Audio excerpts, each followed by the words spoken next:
In this video tutorial, I am going to discuss about restriction endonuclease.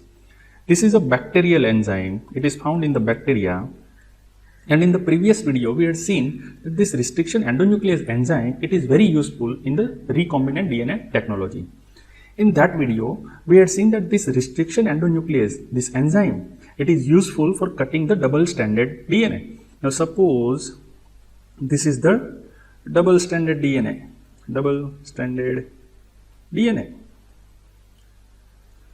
So this enzyme, what it will do? It will cut, there are two strands, so it will cut both the strands at particular point, so there will be a double chain break, right? Now this restriction endonuclease, as its name suggests, it's an endonuclease. Okay, endo means inner side and nuclease means some enzyme which can break the DNA or which can break the nucleic acid. So this is the characteristic of endonuclease. It goes inside inner part of the DNA and it will cut it. The counterpart, the other enzyme, that is exonuclease. This exonuclease starts digesting DNA from their ends, from this end and from this end, right? So that is exonuclease. But in contrast to that, this endonuclease, it cuts the DNA from the inner side of the DNA. Now, one thing that we need to focus is that whether this restriction endonuclease, its activity is non-specific or specific.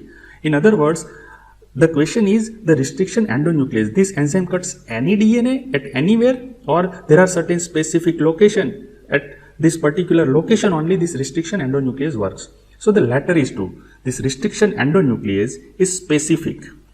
It is very specific in nature. What does it mean? It means it will not cut DNA randomly. Okay, rather it will cut DNA specifically, and this specificity, it depends on specific DNA sequence. Specific DNA sequence. This restriction endonuclease, it is not a single enzyme. It is not single enzyme, right? Rather it is a group of enzymes. It is group of enzymes.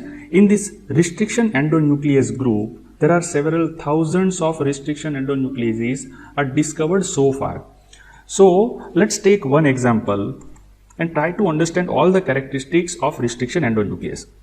There is one restriction endonuclease. Its name is EcoR1. EcoR1. This one is in the Roman. So as I told you that it acts on specific DNA sequence. So for this enzyme, for this EcoR1, the specific DNA sequence is GAA-TTC from 5' end to 3' end. And as we are talking about DNA, its complementary sequence is going to 3', G binds with C, T, T, A, G, and this is 5' end, as both chains of DNA are antiparallel. So this site is recognized by EcoR1. So what is this EcoR1? It is restriction endonuclease. It is one type of restriction endonuclease. And this EcoR1 restriction endonuclease, it identifies this site. So this DNA sequence, whenever it is found in any DNA, it is known as recognition sequence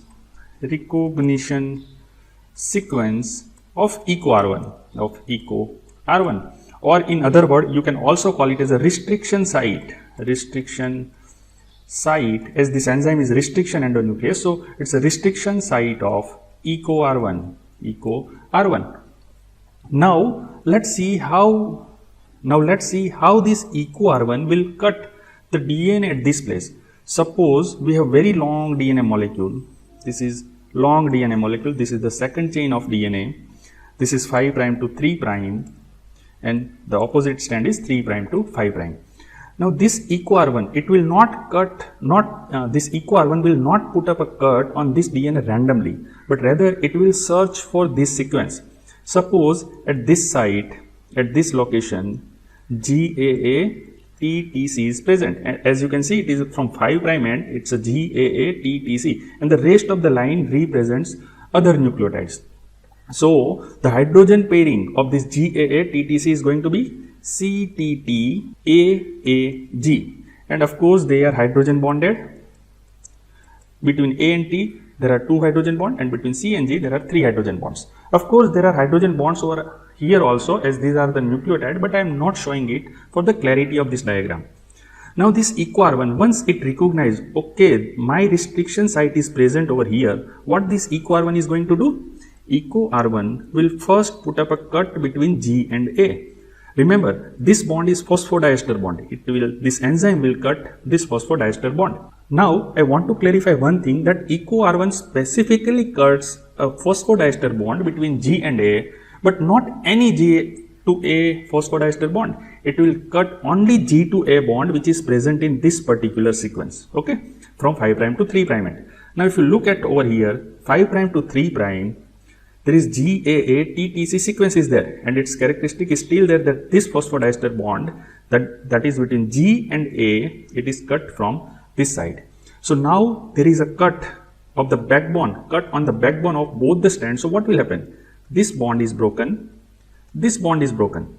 These all hydrogen bonds are very weak bond, right? So they are readily separated. So cut is like this.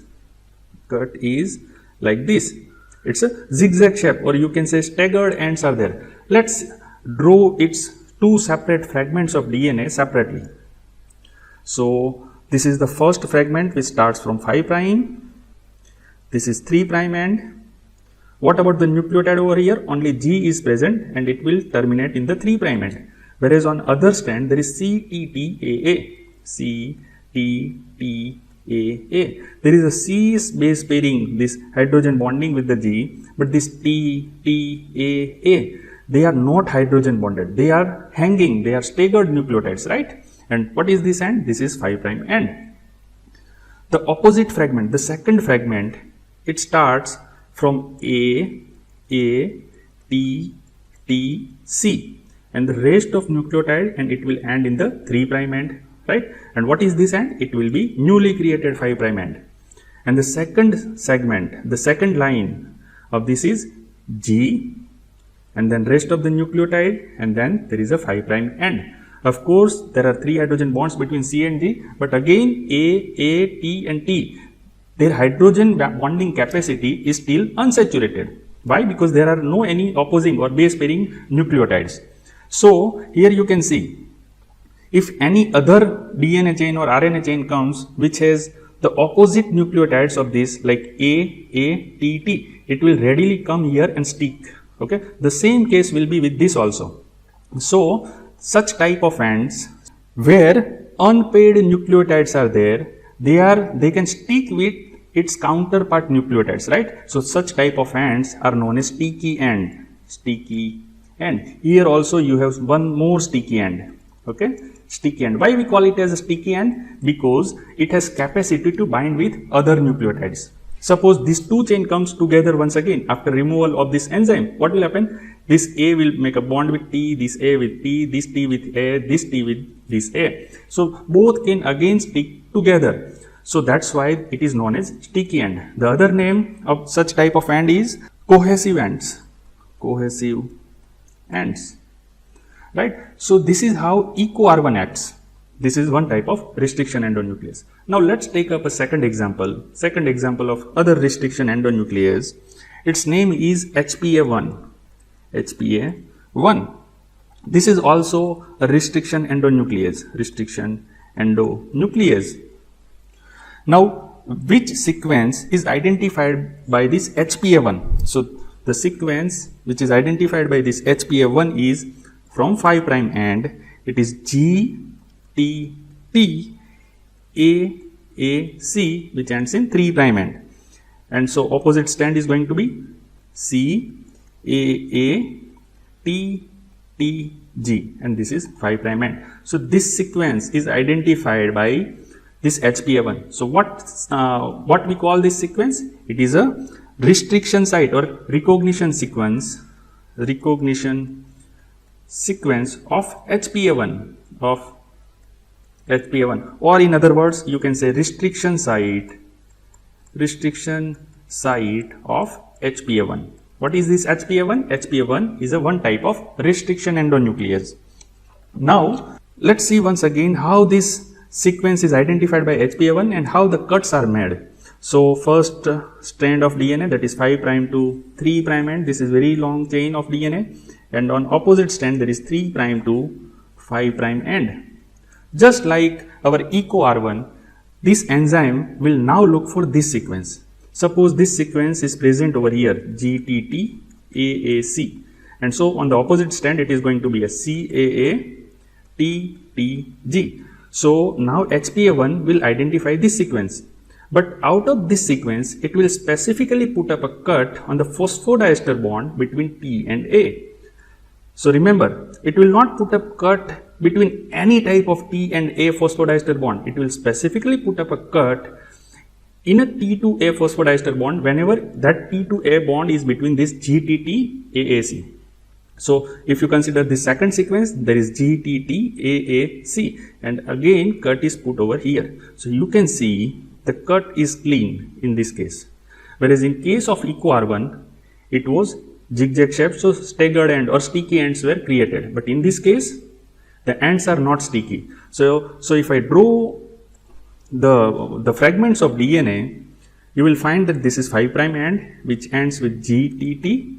There is 3' end and CAA, right? The other end is going to be, other fragment is going to be AAC, which ends in 3' end, and TTG, which ends in 5' end. So you can see now these both strands are separated, they cannot be readily joined, right? So because of this, such type of ends of DNA, they are known as blunt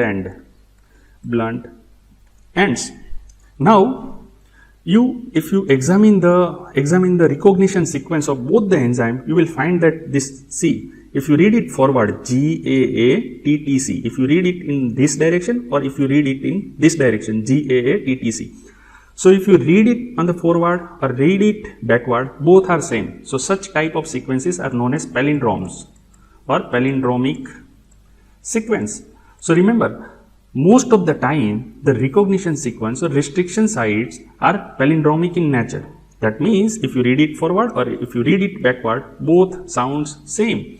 In case of HPA1, see GTT AAC, you are reading it forward, and if you are reading it backward, it is same GTT AAC. Again, it's a palindromic sequence. So most of the time, recognition sequence or restriction sites are palindromic in nature, and generally here the length is 6 nucleotide or 6 base pair. Here also length is 6 base pair. Generally speaking, this recognition sequence or restriction sites are 4 to 6 base pair long. This is just a general rule. It is not always. There are as large as 10 to 20 nucleotide long recognition or restriction sites are also noted, but most of the time it's a 4 to 6 base pair long. Now you must be wondering that why such strange looking names are given. We had seen one restriction endonuclease, its name is EcoR1, other restriction endonuclease, its name is given like HPA1. So why such strange looking names are given to these restriction endonuclease enzymes? The reason is that till date around thousands of restriction endonucleases enzymes are discovered, and if we just give arbitrary names to these thousands of enzymes, it will be very confusing for us to keep a track of each enzyme. So what happened? The systematic nomenclature of this restriction endonuclease has been developed. So how the systematic names are given, okay, how the nomenclature of restriction endonucleases is done. So the first genus is considered, genus of bacteria. As I told you, these restriction endonucleases enzymes are derived from bacteria. So whatever genus of that particular bacteria is that is considered, then its species is considered, then their strain is considered. What is the strain? And then their order of discovery is considered, order of discovery. So let's say the genus is Escherichia genus. This genus, it has one particular species that is known as coli. So Escherichia coli is the bacteria. Its strain is RY113. And if you find enzyme, then suppose it is first discovered. So we will give it as a name 1. So for this bacteria, from this particular strain, if particular enzyme is discovered, what we call it as we take a first first letter of genus, that is E, 2 letters from the species, that is CO in this case, the first letter of the strain, that is R, and the order of discovery, that means the first discovered enzyme R1. Suppose from the same genus, same species, same strain, second enzyme, second restriction endonuclease is discovered. So we will give it as a name of EcoR2. Then third enzyme, if it is discovered, we call it as a EcoR3, right? Let's take up a second example, that from genus Haemophilus, this is genus. From this Haemophilus, Parainfluenza is its species. Parainfluenza is the species of Haemophilus. There are no any specific strain, but order of discovery is, this is the first discovered restriction endonuclease from this genus and this species. So what name could be given to this? So Haemophilus, so H, only first letter is taken. Then from Parainfluenza, 2 letters are taken, that is PA. And as it is first discovered, we call it as a 1. Here there is no specific strain, so we are not writing anything as a 4th letter. So I think the nomenclature of restriction endonucleases is clear. Suppose there is second enzyme which is discovered from Haemophilus parainfluenza. What name should be given? HPA2.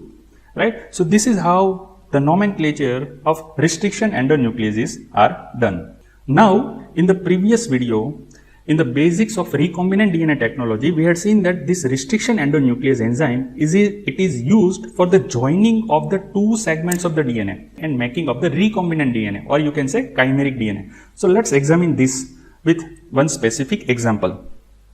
So we had seen that we are using plasmid DNA. Plasmid DNA is the circular DNA.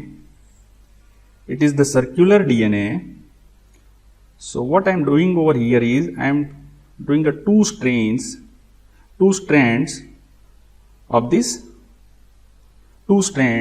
DNA. So this is one strand of DNA and this is second strand of DNA. This is plasmid DNA. Plasmid DNA is of the bacterial origin.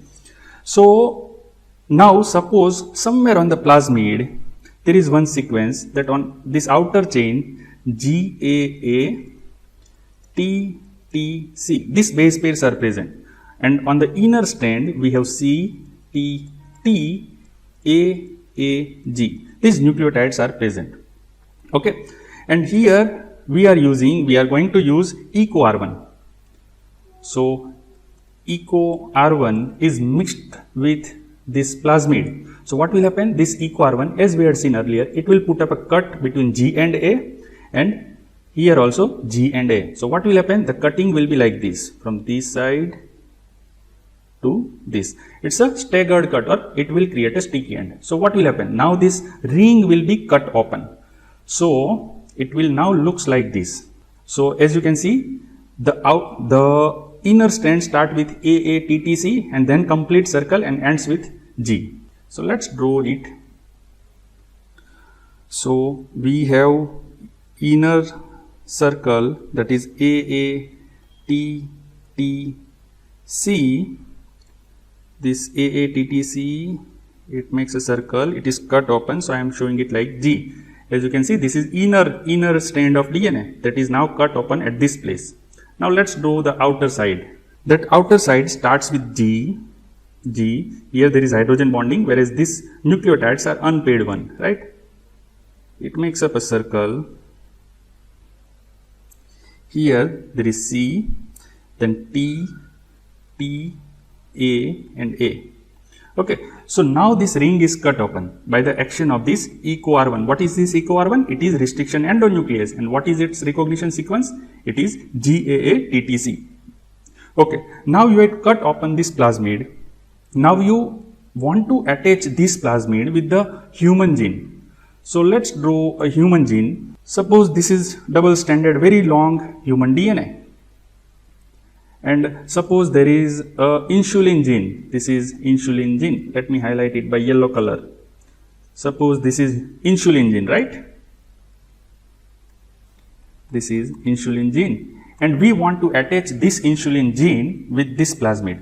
So now this insulin gene, suppose somewhere over here there is a recognition sequence of this EcoR1. So GAA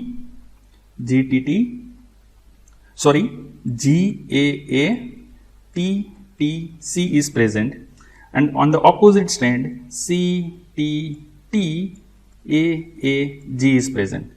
Similarly, on the other side of insulin gene, there is once again there is G, A, T, T, C is present, and on the opposite strand you have C, T, T, A, G is present. Okay. Now again you have to mix this human DNA with the same restriction endonuclease, that is EcoR1. So now suppose you are mixing this human DNA with EcoR1. What will happen? EcoR1 identifies this G and A phosphodiester bond, it will cut it. This bond is also cut as it is between G and A, and there will be a staggered cut like this. On this side also, what will happen? The cut over here, and these are the hydrogen bonds which are easily separated. So now what will happen? This much piece of DNA is separated. There are certain other nucleotides are also there. Okay, this is gene of interest. So now let's see what we are left with. So now once EcoR1 has acted, that these are two strands, and first left strand starts with G and ends with CTTAA, and in between there is insulin gene. So I am drawing that left strand first. Okay, so it starts with G, then there is certain piece of DNA, and then it ends with CTTAA, and other strand it starts from AATTC and ends with G. So AATTC, there is hydrogen bonding with this, then there is a piece of DNA, and then it ends with G. And in between these two, this is our insulin gene, that is our gene of interest, right? This is insulin gene. Now you can see that both DNA, this plasmid, cut open plasmid DNA, and this particular interest of our gene, both are cut and both have a sticky end. So what will happen? See, this AATT, these four nucleotides are overhanging, and their counterpart nucleotides are present over here. So this A can bind with this T, this A can make hydrogen bond with this T, this T can make hydrogen bond with this A, and this T can make hydrogen bond with this A. The similar with the case of this A can bind with this T, this A can bind with this T can bind with this A, and this T can bind with this A. So now let's see what will happen when we mix both the DNA fragment. This is from the human, this is from the bacteria, and what will happen? Let's draw a diagram. Now I am drawing a bacterial plasmid in the green color. Okay, so we are seeing that it is starting with the A. First let me draw this like this. It's starting with the A, then T, and C, right? And on the other strand there is a G, and the second is like this.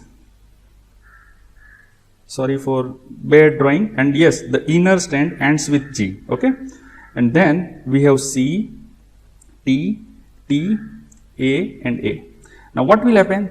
That piece of human DNA will fit. This piece of DNA will fit into this gap. So see what will happen. Now the human DNA, I am drawing it by the red color. So there is a T, and then we have C, and then there is a piece of human DNA which ends over here with the G. Whereas on the other side it starts with the G, then there is a DNA, okay, which ends with the C, T, A, and A. So this is the how DNA is attached. But you can notice one thing over here, that there is a gap. There is no phosphodiester bond over here. Here also there is no any phosphodiester bond.